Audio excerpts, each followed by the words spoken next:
Welcome back. US President Donald Trump is hosting Japanese Prime Minister Shinzo Abe at his Florida resort. It's a diplomatic weekend meeting aimed at cementing US-Japanese ties. You can see the two leaders there enjoying a round of golf at one of the president's courses. It comes as the White House considers what to do next about Mr. Trump's controversial travel ban after its second defeat in court.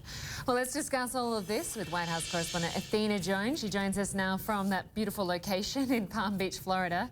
Athena, firstly, let's just look at the relationship between these two leaders. We saw that awkward handshake that just seemed to go on forever yesterday. How are things looking today? Well, they're looking pretty chummy today, Linda. We know they just wrapped up this about 4-hour round of golf, and we have some color from the golf course.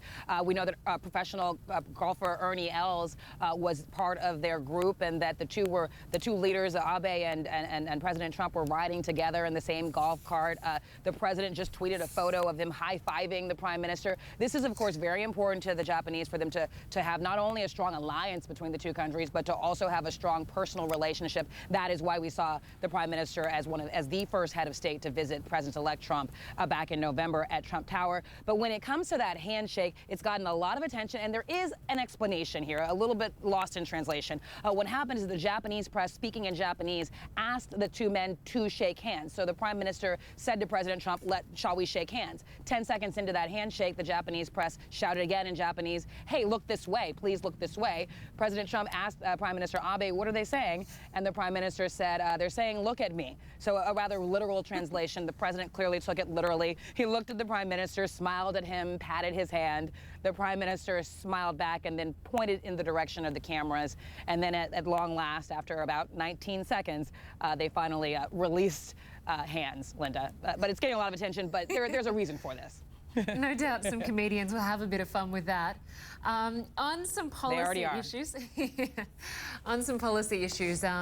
Mr. Trump, of course, withdrew the US from the Trans-Pacific trade deal.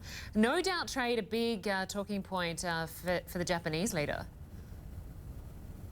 Absolutely. This is something that was very, very important. It was important to the Obama administration, of course, but it's something that Trump ran on pulling the U.S. out of. He made good on that promise. But this 12-nation trade deal was a big deal for Japan. And so we expect trade issues to come up. There's been talk about some sort of a bilateral deal, but we'll see what kind of progress or deliverable we get out of that. But in the joint statement issued yesterday about after the first official meeting, there was a lot of talk about the strength of the alliance, calling it unshakable and the cornerstone of peace and stability in the Asia-Pacific region. And there was also talk about the need for economic cooperation, defense cooperation, and so certainly issues like trade are going to be on the agenda. They may have discussed it last night at the dinner. There's another dinner tonight, a wider dinner with a fuller delegation between the two leaders. And so we would certainly expect that issue was brought up. Linda? And Athena, I just want to look at the travel ban for a moment. You were on Air Force One with the president last night. What did he tell you about the latest with the administration's moves on that matter? This is interesting. There are a lot of questions about this. The president and first lady came to the press cabin very early in the flight. The president was showing the first lady around because she'd never been on Air Force One. And so we took the opportunity to ask him a bunch of questions. I asked about the immigration ban and about these new security measures he's promised. He said that, he believes that the administration would ultimately win any court battle, even all the way up to the Supreme Court. But that since that could take a while and since speed and security are important, we could, we have a lot of other options, including filing a brand new order on Monday. Later, he said it could be Monday or Tuesday, but I want to surprise you. Always interested in maintaining suspense, and so not really committing to a move, but that is certainly something that is being considered. We asked him, what would you change in the executive order to make it, I guess, lawful? And he said very little, which was an interesting answer. Linda? No doubt his team are rushing to try and pull together some sort of plan for Monday or Tuesday. Athena Jones, good to have you with us. Thank you. Thanks.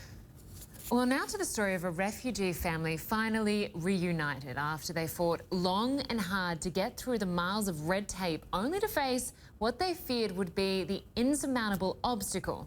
CNN's Kyung Lau reports. This walk is 3 years in the making. Taslim is about to meet her father for the very first time. Her mother finally reuniting after the Ninth Circuit Court of Appeals again blocked the travel ban. Refugees like Taslim's father are now landing in America. It's a reunion that almost didn't happen. Nemo Hashi learned her husband's refugee entry was canceled. Trump's executive orders slammed the door shut, halting all refugee entries for 120 days. The last time Hashi saw her husband was in a refugee camp in Ethiopia. Both had fled the bloody war in Somalia.